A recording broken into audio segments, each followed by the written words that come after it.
এক সময় না নিজেকে খুব ভাগ্যবান মনে হয় এই ভেবে যে ভাগ্যিস বাঙালি হয়ে জন্মেছিলাম, নাহলে এত সুন্দর সুন্দর খাবার, এত সুন্দর সুন্দর মাছ, এত সুন্দর সুন্দর রান্না কোথা থেকে শিখতাম। যাই হোক, তো চলো লোটে মাছের ঝুড়ো রেসিপিটা দেখে নিই। এখানে আমি নিয়ে নিয়েছি 8টা লোটে মাছ, যেটাকে নুন আর হলুদ মাখিয়ে রাখবো।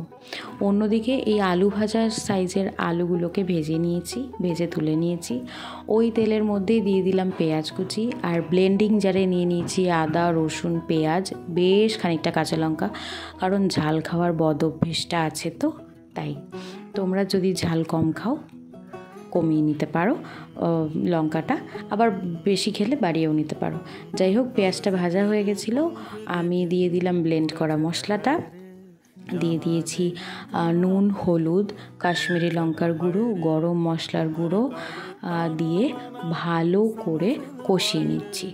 কষাতে কষাতে বেশ তেল ছেড়ে আসলে এরপর এটা পেঁয়াজ রসুনের যতক্ষণ গন্ধ না ছাড়ছে, কড়াই থেকে তেল ছেড়ে গেলেও পেঁয়াজ রসুনের কাঁচা গন্ধ না যাওয়া অবধি কিন্তু হাত ব্যথা করে কষাতেই হবে, এটা পণ করে নেবে।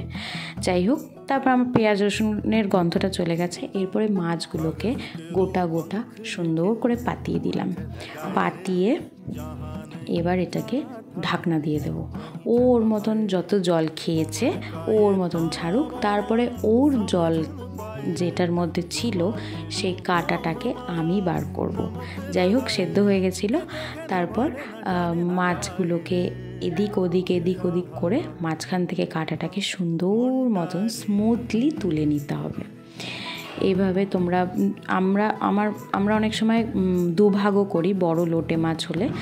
তো বড় লোটে মাছ হলে হয় কি, যে দুভাগ করলে কাঁটাগুলো বাছতে একটু দেরি হয়, তাই জন্য আমি গোটা গোটা দিয়ে দিয়েছি, যে এক টানে মাঝখান থেকে মাংস দুটো ফেলে দিয়ে কোটাটা উঠে আসবে, এটাতে সুবিধা হয়। যাই হোক, তারপরে সুন্দর করে মাছগুলোকে ঘেটে নিলাম। মাছগুলোকে ঘেটে নেওয়ার পর ভালোভাবে মশলার সাথে মিশিয়ে নিয়ে তারপরে ভেজে রাখা আলুর টুকরোগুলোকে দিয়ে এটাকেও ভালোভাবে কষিয়ে নিতে হবে। একদম কড়াই থেকে লেগে আসবে, শুকনো হয়ে আসবে, ততক্ষণ অবধি ওকে কষাতে হবে, আর অনবরত নাড়তে হবে, ভীষণ কিন্তু কড়াইতে লেগে যায়। দেখো, আমারও লেগে গেছে।